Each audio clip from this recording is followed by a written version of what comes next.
Mbrëmjen, nderuar teleshikues, pak kohë më parë ne kemi transmetuar një emision filmik, pra një emision me kronika lidhur me luftën e Kosovës. Në të vërtetë ishte një emision i fokusuar tek lufta e Kosovës, tek ushtria shqiptare e Kosovës, tek përpjekja e vetë banorëve shqiptar dhe atyre të Kosovës për të përballuar, po e quaj ofensivën serbe. Emisioni sotëm është vijimi i tij, bëhet fjalë për një emision mbështetur nga kronika të televizionit prestigjioz ITN, i cili është fokusuar tek lufta e Kosovës. 95% të tyre materialeve janë patransmetuara, ndonjëherë janë filmime të cilat janë ruajtur për 10 vjet dhe pas 10 vjetësh njëri prej pjesëtarëve të ekipit të ITN-it, pjesëtarëve shqiptar të ekipit të ITN-it dhe Auron Tare i ka dhënë për televizionin Klan për këtë emision.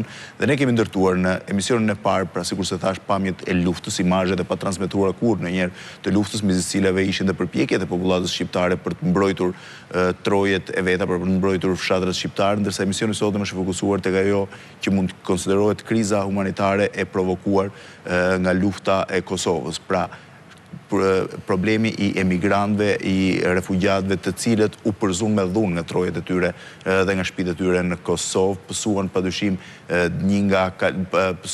u detyruan të ndërmarrin një eci ose një marshim herë në këmbë, herë me makina, me traktor, me çmunin drejt kufive të Shqipërisë, Maqedonisë dhe të Malizit, që është një prej eksodeve modern më të trishtueshëm, por padyshim që provokoi edhe solidaritetin njerëzor më të madh që globi ka njohur ndonjëherë. Pra ky emision do të jetë fokusuar ndryshe nga i disa kohëve më parë, do të jetë fokusuar tek Kosova dhe betejë humanitare për të. Le ndjekim një material filmik i cili tregon për varret masive në Kosovë, janë filmime të marra brendësi të Kosovës, të cilat ata që i kishin filmuar i kishin sjellë me vete. Është një material shumë i trishtuar për treguar se çfarë po ndodhte në Kosovën e luftës në pranverën e vitit 1999.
Jam padyshim pamje të tmerrshme që dëshmojnë se sa e dhunshme ishte ushtria dhe paramilitarët serbë në Kosovë, se sa e dhunshme ishte gjithë ajo që ndodhi.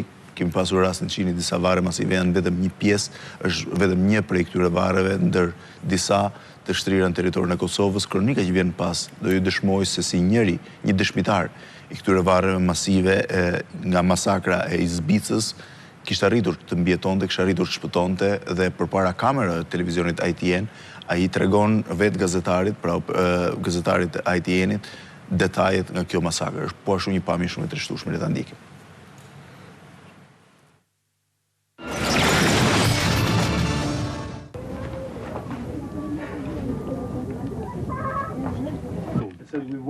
Ata që i kumë pohën e vetë me sy rrëp për forcave armike. Se with the families, they catch them with the families.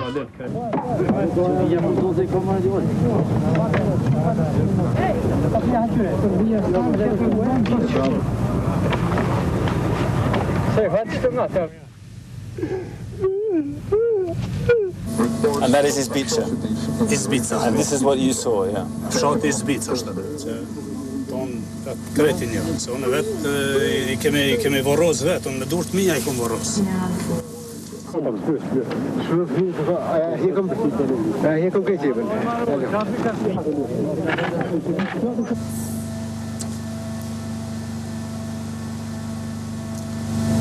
tragjike. Ata me shëj këm poqi, rrugës të shkukerri, si të prizren më qytet, të shkukerri dhe konë ka pas. Kom po me shëj të tjerë. And that is the big question in all this. To what extent the video evidence and the detailed documentation of these alleged atrocities will lead to the perpetrators being put in the dock in a war crimes court.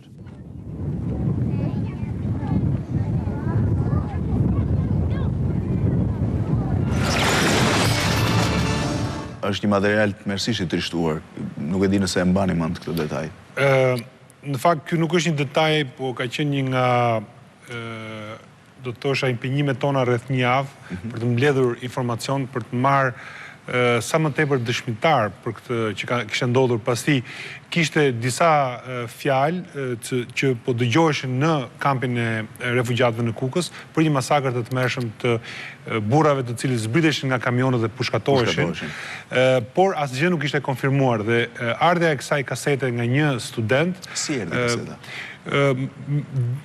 Me sa di unë ka kaluar në disa duar, pra dikush thuaj që një student e kishte filmuar dhe ja kishte dhënë dikujt tjetër dhe ajo kaset ra në dorën tonë, e cila u transmetua po në mënyrë të përmbledhur, pasi ishte, siç e shikoni, ishte shumë e rëndë për publikun e huaj për ta parë.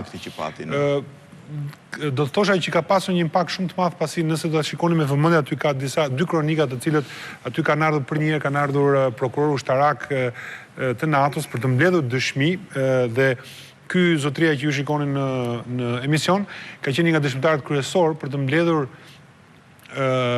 dëshmitë e sakta për këtë masakër, pasi siç thash më parë, ishte folur që njerëzit ishin zbritur nga kamionët, ishin pushkatuar në një fushë, në një varrezë masive, por nuk kishte evidenca, nuk kishte dëshmi të gjalla nga të mbijetuarit. Dhe për fat, duke kontrolluar nëpër kampin e Kukësit, pasi aty ishte një mizëri njerëzit dhe ishte shumë e vështirë që të identifikoje njerëzit që vinin nga kjo zonë, ne gjetëm këtë dëshmitar dhe disa të tjerë, nëpërmjet tij gjetëm disa të tjerë dhe mblodhëm dëshmit për ta vërtetuar dhe këto mblidheshin pastaj nga stafi i NATO-s për ta paraqitur pastaj tribunalit të Hagës si evidenca të krimeve ndaj njerëzimit. Në fakt, kronik, kjo është një nga aspektet dhe dhunës, ka një aspekt tjetër cilën e dëshmojnë emigrantët ose refugjatët që po vinin në Shqipëri dhe që kishin arritur tashmë në territor shqiptar, dhe me atë që jo vetëm vrasit masive, por kishe raste që ju merrej gjaku e refugjatëve shqiptar për ta përdorur si gjak ndihmës për ushtarët e plagosur serb. Është një kronik tjetër po e ITN-it që mund ta ndjekim tani. Po, është e vërtet, ose ne mund ta komentojmë. Mund ta komentojmë më pas, ta shohim. Pasi e shikojmë.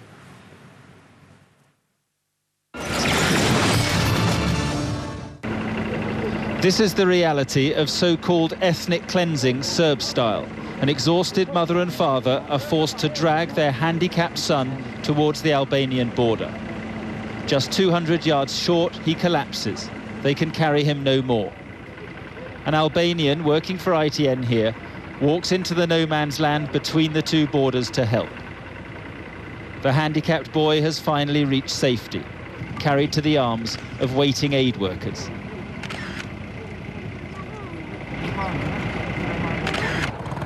He is just one of tens of thousands of refugees from a town in Kosovo called Mitrovica, a town now being forcibly cleared of ethnic Albanians by Serb militia and policemen.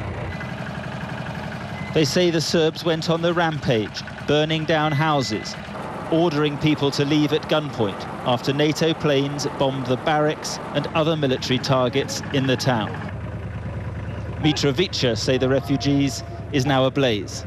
When NATO came and bombed the places that they have, for that they came and fired all the town. And they told us to go away. You will just see a fire, nothing else. I don't think that exists one house that is not on fire. This family say they were attacked in their car by Serb militiamen when they couldn't pay any money as they fled. Shot at the car. They smashed the windows with rifle butts, with the children inside, the father told me. The refugees said young men in Mitrovica are being used as slave labor, and most ethnic Albanians are being forced to give blood for the Yugoslav army before they flee. Soldiers take it blood from Albanian people, from young people, Albanian people. Why? I don't know. Maybe don't have blood from soldiers, Serbian soldiers. It is a pathetic sight, the old struggling across as best they can. And at the last Serb checkpoint, we could clearly see border guards confiscating passports and other personal documents and throwing them away. And then there are the injured. This woman claims to have been shot by the Serbs as she fled. The hospital confirms she has gunshot wounds. The United Nations today accused Belgrade of increasing the brutality and scale of its ethnic cleansing campaign. Kjo ishte vetëm njëra prej kronikave, është dhe një kronik tjetër përpara se të fillojmë komentin shumë interesante ku një grua tregon se si i fshihnin fëmijët nga mbritja e trupave serbe. Le ta ndiqim me këtë kronik.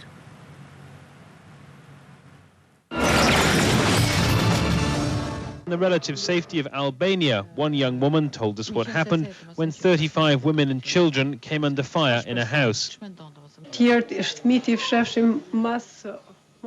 We hid the children behind the furniture so they wouldn't be hit by the bullets which were flying around. The kids were crying, so sometimes we had to cover their mouths so their crying wouldn't be heard. We were terrified there would be a massacre like there had been in Drenica. While NATO discussed its options in Brussels, the American military attaché was heading for the border. Air exercises over Albanian and Macedonian airspace may start in 2 days. And NATO flights will focus on these hills overlooking the Marina Valley in Kosovo. From Kamenica, villagers have seen Yugoslav troops reinforcing the border, 120 extra soldiers, according to EC monitors. Muharrem Yakupai told us how he'd seen the troop convoy close to KLA arms routes and watched villages like Smolica under fire. Each night the sound of artillery fire reverberates around the Marina Valley.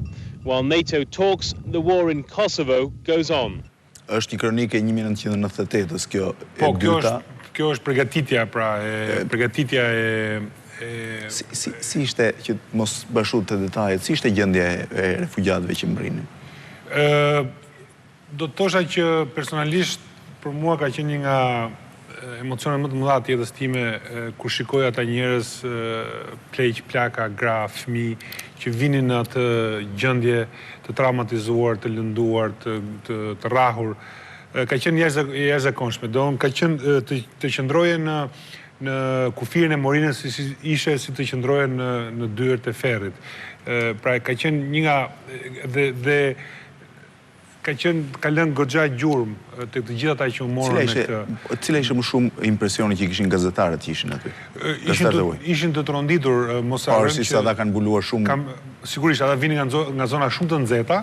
Në gjithë vendet e globit ju e dini shumë mirë që Gazetarët e Luftës është një klub shumë i vogël dhe shumë elitar dhe ata i kanë përjetuar këto, po prap kanë qenë emocione të jashtëzakonshme, sepse mos harrojmë që dhe gazetarët kanë familje, kanë fëmijë të tyre dhe kur shikonin atë eksod të tmerrshëm, ju mund ta dalloni me gjithë profesionalizmin e lartë, përsëri mund të dalloni disa herë dhe një lloj emocioni që ata kishin në raportimin e ngjarjeve.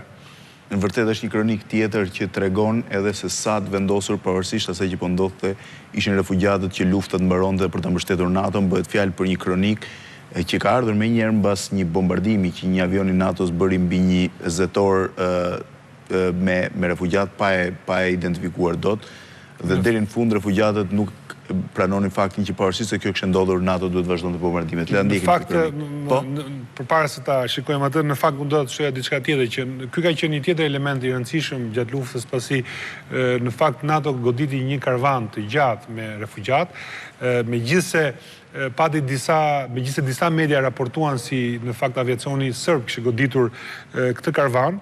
Ne kemi, dhe do të tregoj edhe pjesën e profesionale të medias të cilët megjithëse ishin në luftë, NATO ishte në luftë me trupa serbe, përsëri dëshironin të shkonin të vërtetës në fundin e limiteve që mund të arrinin dhe ne zbuluam në fakt që kishin qenë avionët e NATO-s që kishin goditur këtë karvan, por karvani ishte futur, ishte devijuar pra nga ushtria sërbe drejt disa gazermave ushtarake të cilat NATO kishte planifikuar për t'i goditur. Dhe ishin vendosur me qëllim për të goditur nga NATO, për të dhënë imazhin, pra ishin devijuar qëllimisht për të goditur nga NATO, për të dhënë imazhin që shiko se bombardimet e ajrit po godasin dhe civil. Ishte një luftë në atë kohë në fakt shumë e fortë midis shumë kancelarive të shteteve pjesëmarrëse të NATO-s për të mbështetur apo jo bombardimet ajrore të NATO-s. Le ta ndjekim këtë reportazh.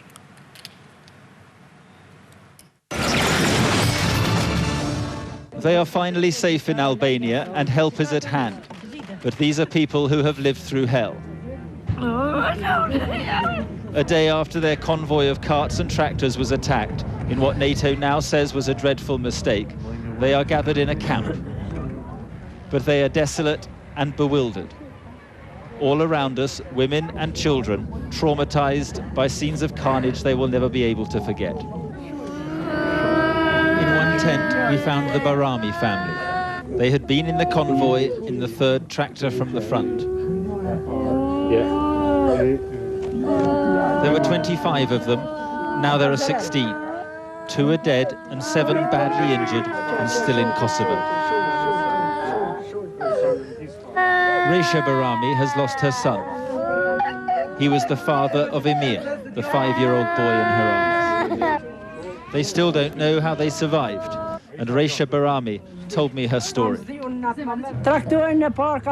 tractor was hit by the plane and people were burnt. This boy's father died instantly. In the second tractor, one of my other sons was badly injured and lost an arm. We just ran away as quickly as we could, she said. We had to leave the dead and the injured behind us. Others too talked about the bombing. This woman said the plane was low flying and hit the road twice at the side of the convoy, and then, as they all dived for cover, there was a direct hit. Despite NATO's admissions, this man still insists it was a Serb plane. I saw it with my own eyes, he said. It was flying so low. None of these people will accept it was NATO, but they will always be inclined to blame the Serbs. They've been hiding from them in the mountains for the past 3 weeks. But who was responsible means little to a 12-year-old boy who's just lost his father. The scenes we have witnessed here today represent a nightmare for NATO, inflicting such suffering, however inadvertently, on the very refugees they are here to protect. They were already victims of this war, having been forced to flee their homeland. And now this.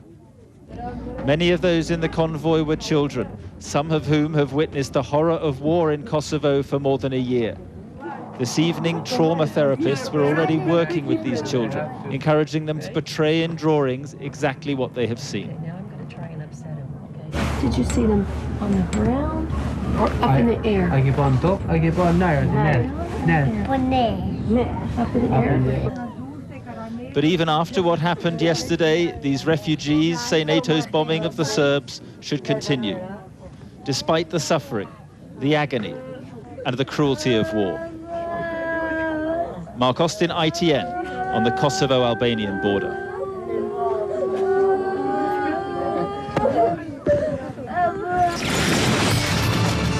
Pra janë pamje të tmerrshme që rikthejnë edhe një herë atë që ka ndodhur 10 vjet më parë, një prej eksodeve, do ta quaja biblike të kohëve moderne të popullit të Kosovës, padyshim një prej pastrimeve etnike më të tmerrshme të ndodhura për kamerave, objektive të kamerave të gjithë botës, dhe rreth 1 milion kosovarë, cilët shqiptarët Kosovës që detyruan të lënë shtëpitë dhe banesat e tyre, një pjesë u vran, një pjesë tjetër psuan trauma dhe goditi nga më të ndryshmet. Historia që do shohim më një herë pas kësaj është një histori shumë e veçantë, është ndoshta materiali më interesant i këtij emisioni të fokusuar tek pjesa humanitare e luftës së Kosovës së 10 viteve më parë, është historia e 2 vajzave që kishin humbur dhe kishin ecur për shumë kohë për të mbërritur në kufirin me Shqipërinë, ku shpresonin se do të gjenin nënën e tyre. Le ta ndjekim.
Kjo është padyshim historia më e trishtueshme e këtij emisioni. Ju e mbani mend si ka ndodhur? Sa ditë kishin ecur këto? Në fakt, unë do thosha që ishte ndoshta nga historitë më të gëzueshme për ne në atë kohë, sepse e gëzueshme në fundin e saj, po e trishtueshme. Po ishte jashtëzakonisht shumë e trishtueshme në fillim, kur ne i gjetëm këto vajza sa po ishin ardhur në kufirin në qafë Morinës, ju shikoni momentin që sa po hynë.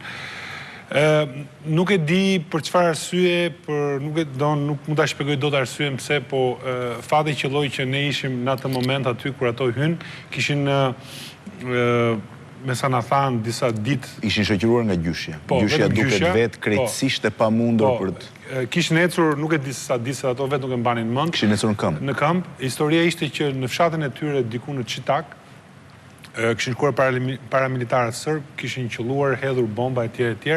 Ato në fakt mendonin që nëna duhet kishte vrarë. Nuk e shpjegonin, nuk e thonin, po e mendonin.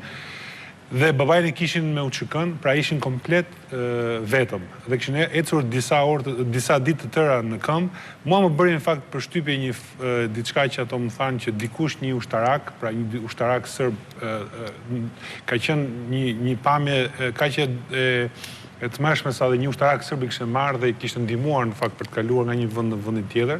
Ato dy vajza me një plak, më bëri shumë përshtypje në fakt ajo që më thanë. Dhe ne erdhëm, si thua, qelluam në atë moment që i pritëm dhe në një farë mënyrë i adoptuam. Unë i mora në apartamentin që ne kishim në Kukës, por një mikesha jonë, doktoresh angleze, rekomandoi që nuk duhet ishin në ambientin ton, por në ambientin e tyre. Pra, duhet i gjenim njerëz të tyre për të qëndruar. Dhe ne shkuam në kampin, e mbaj mend tani në kampin grek, i cili mbaj si thua sa po ishte krijuar, mbështetje nga ushtria greke. Dhe gjetëm një çadër, ishte shumë e vështirë, pasi dhe vetë emigrantët që vinin kishin mundoheshin që të gjenin një çadër më tepër apo një vend më tepër. Mbaj mend se tani që gjetëm çadërën, por nuk kishim shtroje poshtë, vajtëm gjetëm blem shtroje, bataniet etj.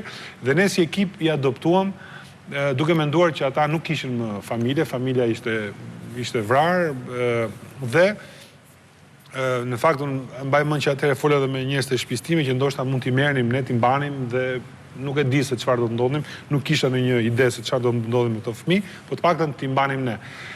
Dhe duke pasur parasysh që në 99 nuk kishim as telefona, asgjë, ne kishim në fakt një telefon satelitor dhe unë shpesh e merja dhe shkoja për të takuar të dy vajzat dhe me njerëz të tjerë për të informuar, për të gjetur ndoshta kushërinj apo etj.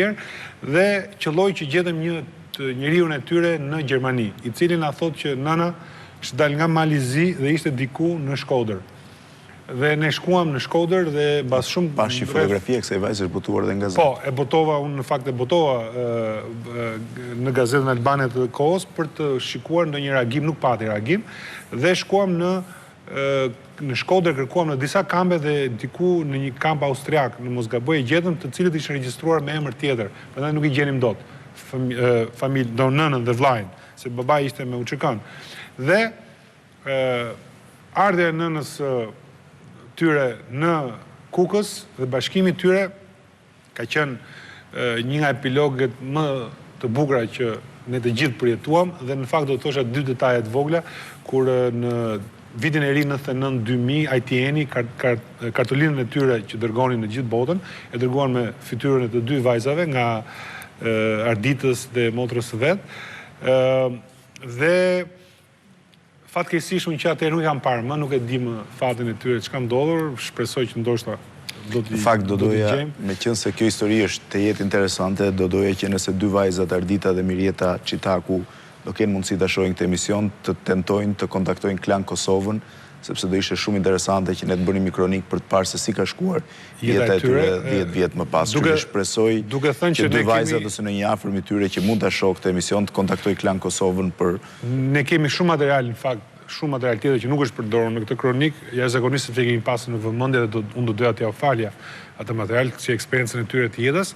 Dhe do të thosh që kronika që ne bëm për këto vajza fitoi çmimin e parë në New York, në mos gabojmë, në 2000-shin, si një histori jashtëzakonisht e dhimbshme, por dhe shpërtëzuese. Ka edhe një detaj tjetër nga kronika e mparshme kur ju keni ndihmuar një djalë handikapat, thuhet aty, që po e merr një familje, nuk e di ta ndiqin kronikën se doja të pyesja edhe për këtë rast. Patjetër.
Ishte kjo histori? Ishte ndoshta nga ato historitë e përditshme që ne shikonim duke ndetur në pikalimin e Komorinës për të parë kosovarët që vinin, por kjo ndoshta ishte pak ditë e veçantë, pasi duke qëndruar, jo shikoni shumë gazetarë po prisnin, dhe nga larg me dylbi, në fakt unë i vëre që kjo vajza, motra e këtij djalit vogël, e mbante në kurriz, dhe që kur u futën në postën jugoslave, që morën dokumentat, unë e pash ajo sikur e lëshoj më vetë, nuk kishte më fuqi. Me sa duket kishin ecur... Ishte mobilizuar për ta sjellë deri në kufit. Kishin ecur, më thanë që kishin ecur rreth 10 kilometra në këmbë, djali ishte i paralizuar, pra e kishin ngritur nga shtrati, që e kishin marrë, dhe vajza ishte vetëm, ai zotëria e tij ishte rastësisht. Dhe ajo që bëri, që pati një farë, pse kjo ndodhi, ishte sepse ata të dy, si thua, u shkrehen brenda territorit jugosllav. Dhe unë, nga që kisha kohë që po e shikoja me dylbi, në një farë mënyrë u bëra si një lloj pjesë e kësaj dramës që të kalonin urën, sepse tutje nuk lejohej. Dhe nuk e di, një lloj impulsi natyral në atë momente, unë shkova për të drejtuar dhe harrova që isha futur në tokën jugoslave. Dhe po ta shikoni... Ishte në brendësi të tokës? Po, ishte brenda, ju shikoni kalon urën, unë u futa brenda për ta marrë, dhe nëse shikoni momentin që ne kthehemi, aty ishin rreshtuar të gjithë gazetarët në atë moment, pasi menduan se jugoslavët do na qellonin, na vrisnin, sepse një person hyri nga toka shqiptare në pjesën jugoslave, dhe më vonë e mora vesh që të gjithë pra kishin tentuar për ta kapur këtë episod live, por ajo që ishte interesante, kjo kronik që u transmetua në fakt pak sekonda në hapjen e lajmeve në 7:30 në Londër, të atë natë, pati një impakt kaq të madh sa të nesme na kanë marrë në telefon qendra në Londër dhe ka thënë që çfarë ndodhi me atë djalë, pasi kryeministri anglez Blair e kishte parë lajme pranë 7:30, e kishte parë këtë moment kaq dramatik, dhe kishte marrë urgjentisht AITN-in telefon dhe kishte pyetur çfarë ndodhi me fatin e atij djalit. Dhe me sa më kujtohet, ky moment pati një shumë impresion në publikun anglez, pasi mbaj mend që miq të mi dhe më vonë anglez, miq të mi që më kanë takuar më vonë pas 6 muajsh apo një viti, gjithmonë ma kanë përmendur që e kishin parë këtë moment në televizorin e tyre si një moment shumë dramatik. Atëherë shkëputemi pak sekonda për spotet publicitare, rikthehemi sërish në transmetim. Jemi kthyer sërish në transmetim tek emisioni fokusuar tek lufta e Kosovës. Pak kohë parë keni ndjekur një emision që ishte më shumë i përqendruar tek lufta, tek ushtria shqiptare e Kosovës, tek reagimi që banorët e Shqipërisë bën në këtë luftë, si mbrojtën fshatrat e tyre nga ai që mund të konsiderohet invazioni i trupave komando serbe. Emisioni sotëm është i fokusuar tek pjesa humanitare e luftës Kosovës, pra tek pjesa e refugjatëve që ikën, tek trajtimi i tyre, te histori personale shumë të dhimbshëm, padyshim është i dhimbshëm, por është një emision i cili ju rikthen 10 vjet më parë tek ajo që ka ndodhur në Kosovë, tek ajo që ka ndodhur shqiptarëve të Kosovës. Është një emision i cili nuk është kronologji, është mbështetur mbi bazën e kronikave të televizionit ITN, shumë prej këtyre kronikave të patransmetuara kurrë më parë, ose ose transmetuara fare për mbledhtas. Ne jemi përpjekur të tregojmë ose të rikthejmë disa histori njerëzore nga ajo dhimbje e jashtëzakonshme e shqiptarëve të Kosovës, sikurse thanë janë kronika të cilat Auron Tare, një pjesëtar i stafit ITN-it gjatë luftës Kosovës, na i ka vënë në dispozicion për këtë ngjarje. Historia që do ndjekim tani është po aq e trishtuar. Bëhet fjalë për mbritjen në kufirin shqiptar, në kufirin e Morinit mos gaboj, të burgosurve shqiptar që për shumë javë me radhë kishin qenë peng i serbëve. Nuk e di se pse, për çfarë arsye, si ata u liruan dhe u lejuan që të bashkoheshin me familjet e tyre në territorin shqiptar. Shiheni këtë imazh të tmerrshëm të mbritjes këtyre burrave të dhunuar për shumë kohë, të torturuar për shumë kohë nga serbët në brendësi të Shqipërisë.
Përpara se të flasim, ka dhe një histori tjetër shumë trishtuar, një histori shumë interesante, ku një vajzë del në kufi për të pritur tjatin e saj të dënuar dhe e gjen.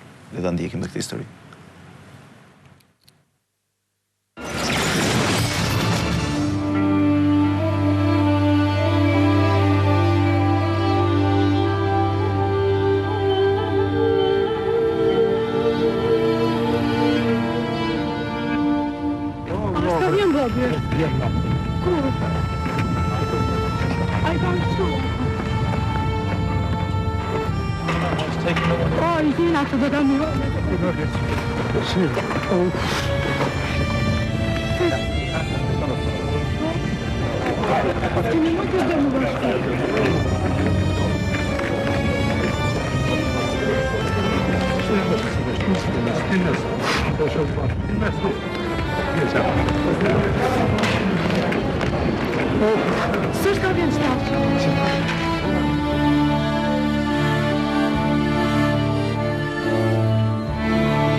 Ce număr ce iubește Maraca? Face. Ce? Curgem acolo. Trăgăva. Nu te zic. Cum șcrept? Ce ai? Șu.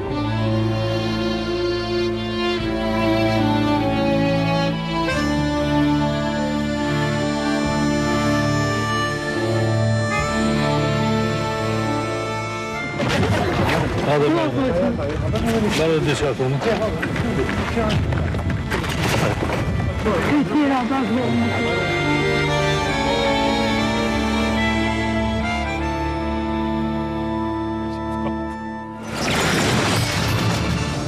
fakt pas kësaj pamje që është e jetë rëndit se le të shohim se si ishin trajtuar këtë të burgosur nga serbët në një kronik tjetër. Le ta ndjekim dhe këtë.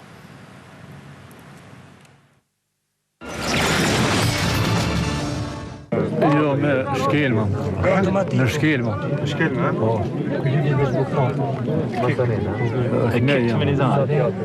Nej, me automatën për ku të morën? Nga shtëpia apo nga... Nga shtëpia. Nga shtëpia? Po, na kanë marrë, ishëm Mitrovic, na kanë marrë, na kanë qenë në burg dhe na kanë vrarë. Sa i kanë dhënë ushqime dhe? Na kanë dhënë ushqime, ka pas. Buk, sot, ka njerë na qeshin me një qorë, fjellë që aty, po sa bolazën më. Po jëm gonë me fëmin të vnik, një nërë aty policia, edhe më kanë marrë me gjithë fëmi. Na qunë dekterit nga qyteti aty nga, kur na qunë nga qyteti, thanë do të mi marrë të kartona. Edhe prap ju liroj më arë të shpia. Aty më dajten për fëmive, vajt.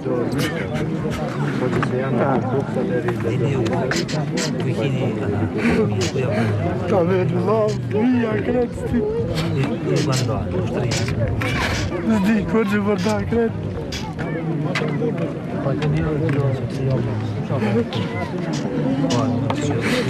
Frijë vogën, nuk kanë vetë, në të kretë. Kemi travit ka ngell? Po. Ta e të gjolla, ja.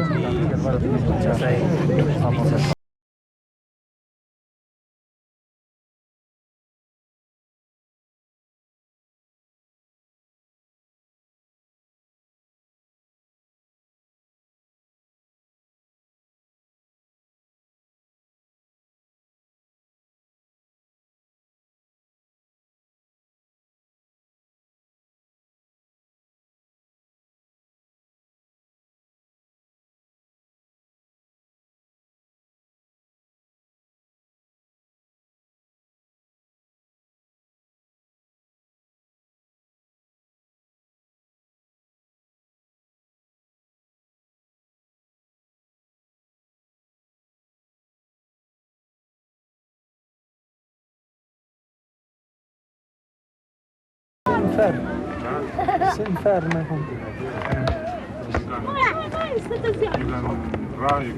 Rasar çdo ditë. Çdo ditë. As natën s'ke mujtë me vlajtë se në pikë natës i narë në kanë dirë, që dhëman në kanë ratë. Edhe sarë jem shku me shku me hangën bukë, kishin bukë. Se një rrisë qka që në kanë dhëmë, në kanë rejë, që këtu e ku e kanë bluzën që më kanë rejë. Kur më kanë da për familjes, për traktor nërë si nanë, se motra, 10 metrë. Krejt atë në kanë pa, krejt 20 veta, 30 sa në pa, në kanë rejë nërë si familje. Does he know where his family is now? Nuk e di, këto nuk janë. Kjo muj ma i vështirë i jetës, nuk mendoj që ka përjetu korës që kom përjetu.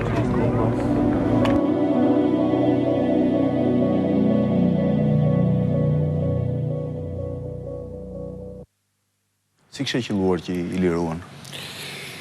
Mister, nuk e di, dhe ata vetë nuk e kuptonin pse janë liruar, por duhet kemi parasysh që është fundi, se tu është ndoshta... Ndërkohë kishin qëndruar disa javë. Po, kishin disa javë në burg, ishin keq trajtuar, ishin marrë gjësën me vlerë, para, lek, pashaporta etj. Ishin mbajtur për një kohë për disa javë, ose ndoshta pak mbi një muaj. Ishin zbritur, pra ishte ajo pjesa që ne dëgjonim nga njerëzit që vinin që shko se po na marrin burrat dhe djemt. Dhe ishte një frikë e madhe që këta dhe mund të kishin humbur. Dhe nuk kisha asnjë lloj komunikimi me pjesën matan kufirit Jugosllavisë për të marrë vesh se çfarë po ndodhte. Kështu që do të rije ndoshta për ditë në Morin. Siç ishte historia saj vajzës e cila kishte dalë. Jo e pat, ne prandaj e morëm si personazhe të vajzën e cila vinte për ditë për të parë nëse ajo rinte për ditë, po, për ditë. Prandaj edhe ne na ran sy, prandaj edhe ne e zgjodhëm si personazh të dhe arriti të gjej baban dhe vllajin. Babain dhe vllajin, por që akoma dhe sot unë nuk e di, ka ngel mister pse u liruan këta.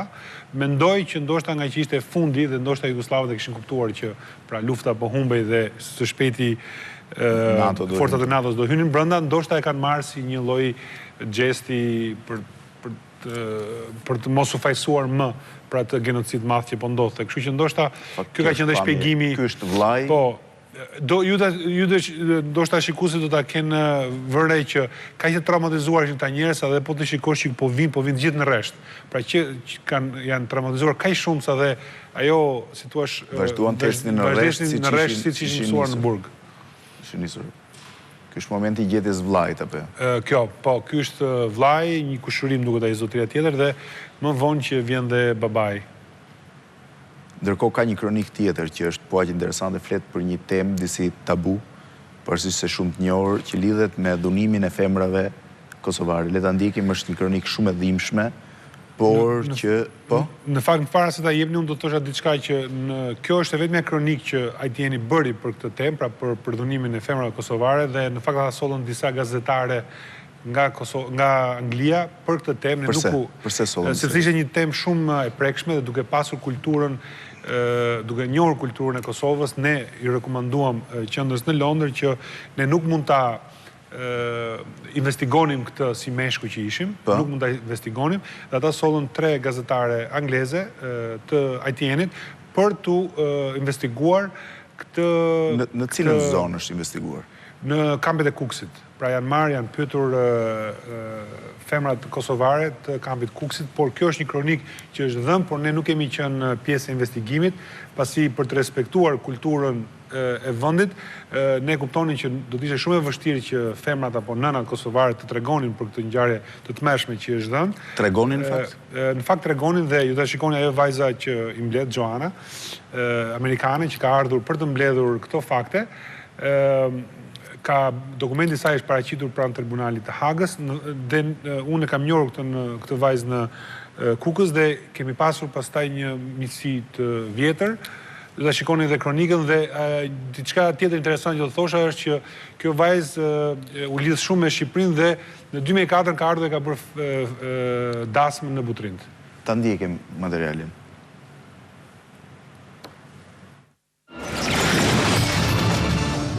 With every face from Kosovo comes a story of the brutality that drove them out.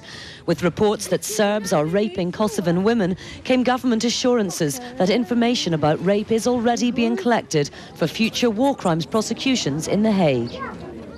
Investigators know the value of collecting evidence of war crimes as quickly as possible, when facts like dates and times and the sequence of events are still fresh in people's minds and their memories aren't clouded by stories of other atrocities that circulate in these camps. Yet here in Kukës, where almost 350,000 refugees have crossed from Kosovo into Albania, there is at present only one woman collecting testimonies about rape. Joanne Mariner is an American human rights lawyer. As most Kosovan women won't discuss rape with male investigators, her task is overwhelming. Where women tell us how the Serbs used the threat of rape to take their money and jewelry. This mother disguised her daughters as old women with headscarves to protect them from Serb police. This man tells of hearing girls cry for help inside a disused building on the road from Jakova. His convoy was too afraid of the Serb soldiers there to stop. He says something terrible was happening. His story can't be confirmed. Joanne is looking for eyewitness accounts. A girl called Kamita tells how she and 40 others were rounded up by Serbs into the courtyard of a house. 2 soldiers chose 3 girls and forced them inside, one after the other. When the first came out, her clothes were torn. She said, "I'd rather be dead than shamed in front of everyone." When the second girl came out, she stood apart and wouldn't speak. The third girl came running out. When she saw her mother and brother, she fainted. Later, she kept crying. She told her mother, "Please, don't ask me anything." By evening, Joanne has 2 more statements from other witnesses in the courtyard. They've drawn a map and given the girls' names. There's absolutely abundant evidence that war crimes were committed. The difficult part will be connecting the crimes that were committed to specific people. Joanne is leaving to collate the testimonies. She'll send them to the war crimes investigators at The Hague. In the camps, again and again, women told us the name of one village where they'd heard many stories of Serb brutality to women, Belenica. We found women from that village living in a school. One girl told us what she'd seen. Two Serb soldiers had a girl on the balcony of a school. They were smoking and laughing. She could hardly walk. I think they had used her body as a toy. There are so many women like these that investigators have yet to see. It will be years before we know the true scale of Serb brutality against Kosovan women and how many men will stand trial for these war crimes. Andrea Catherwood, ITN, Kukës, Northern Albania. Kjo është një prej kronikave të transmetuara. Nuk e di cili ka qenë impakti. Të jemi sinqert me ju, nuk e di sakt se çfarë impakti pati në tribunalin e Hagës apo në pjesën e ndëshkimit të këtij lloji krimi. Unë e di nga kolegët angleze që u morën me këtë investigim që kishte shumë dëshmi, pra dhe që ishte shumë e vështirë për të treguar prapë, ato mblodhen goxha dëshmi, por duke parë parasysh që do të kuptojmë dhe pak atë aspektin e kohës në 99-ën kur shumë organizata ishin shumë të preokupuara më tepër me ndihmën humanitare se sa me mbledhjen e këtyre evidencave. Prandaj dhe kjo është një nga rastet e ralla të kësaj Joanne Meyer, e cila është marrë me këtë çështje. Por, siç thash, të jemi sinqert, nuk e di se çfarë ka ndodhur më tepër. Kronika tjetër shumë interesante e bën fjalë për një prej kampeve ku ishin vendosur refugjatët kosovar në Korçë. Pra jo në veri ku ishte përqendruar pjesa më e madhe në Korçë, bëj fjalë për ata refugjatë që erdhën nga Maqedonia, pra kishin kaluar kufirin midis Kosovës dhe Maqedonisë, dhe më pas Maqedonia i përzuri drejt Shqipërisë. Është një kronikë mjaft interesante. Në fakt, më fal, nëse do të më lejoni, në fakt nuk i përzuri, por i gënjeu, dhe kjo ishte edhe arsyeja që ne pse shkuam, kemi marrë helikopterin nga Kuksi, kemi shkuar në Korçë për ta verifikuar, sepse morëm informacion që shteti zyrtarisht Maqedonia po gënjente refugjatët, duke thënë që i dërgojmë në Amerikë apo në Hollandë, i fuste nëpër autobusa natën dhe i hidhte në kufirin shqiptar. Dhe ky kronik mendoj ka pasur një impakt të jashtëzakonshëm sepse autoritetet e NATO-s ndërhyjnë që Maqedonia të ndërpriste këtë lloj trafikimi që i bë bënda.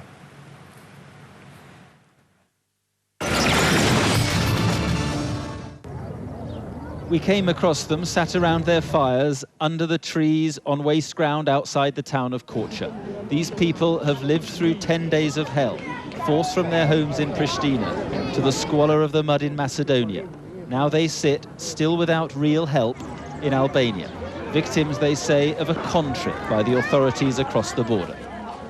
The Macedonian authorities apparently told these people they were going to Germany or Holland. They even filled in forms to say where they wanted to go. But then they were forced onto buses, driven through the night and dumped here in Albania, where their suffering goes on. It was, it seems, a cruel deception. And all around us we found families torn apart, children without parents, without brothers and sisters. They surrounded local charity worker Svela Macholi, thrusting forward lists of the missing. And there are many people like this, yeah? Yeah, have many people. With a loud hailer, she's calling out for this woman's husband.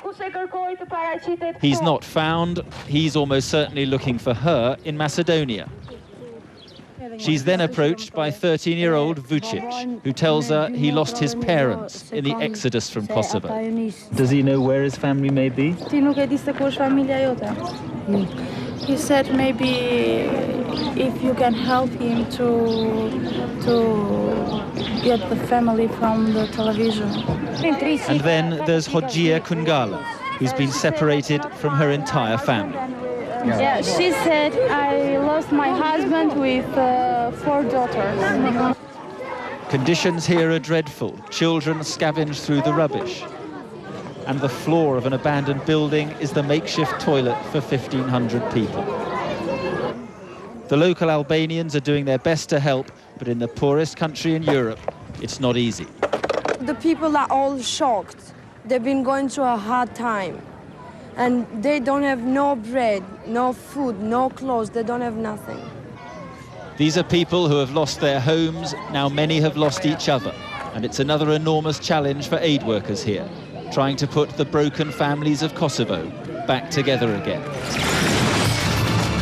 Fakt është një kronik shumë e trishtuar, por është një detaj prej mia imazheve të tilla tako. Kalojmë te spotet publicitare, rikthehemi për 5 minuta e fundit.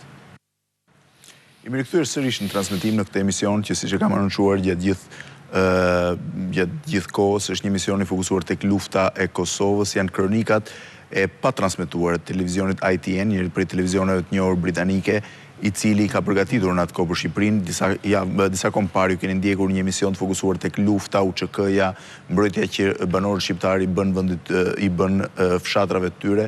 Emisioni sotëm është fokusuar tek kriza humanitare që u provokua nga lufta e Kosovës, nga dhuna serbe për të përzënë shqiptarët e Kosovës nga trojet e tyre dhe për t'i nisur drejt kufirit me Shqipërinë dhe Maqedoninë. Keni ndjekur një seri historish shumë personale, të dhimbshme, siç ishte ajo e 2 vajzave Qitaku, të cilat kishin humbur nënën e tyre. Bëj dhe një herë thirrje që nëse e shohin këtë emision, të 2 vajzat ose të afërmit e tyre të kontaktojnë Klan Kosovën në mënyrë që të kemi një histori të asaj që ka ndodhur 10 vjet më pas me këto vajza.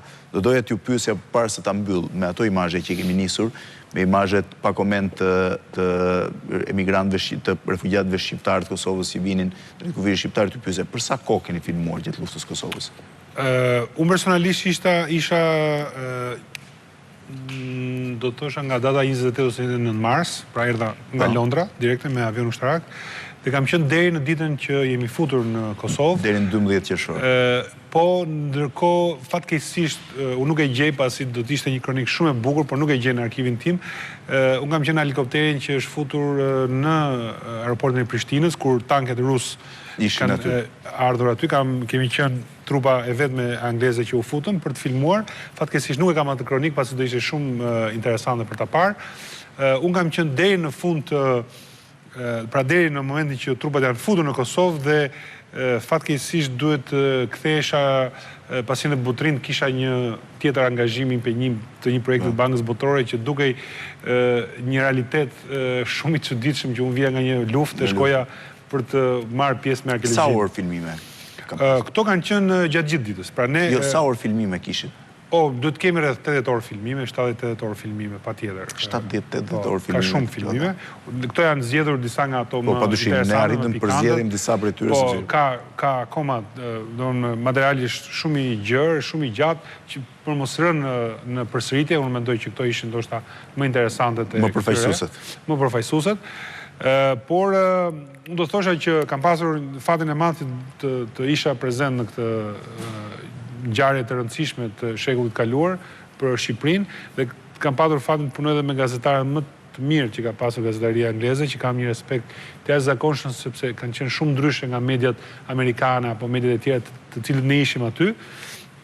Dhe BBC-a që ishte edhe konkurrentja jonë kryesore në këtë garë.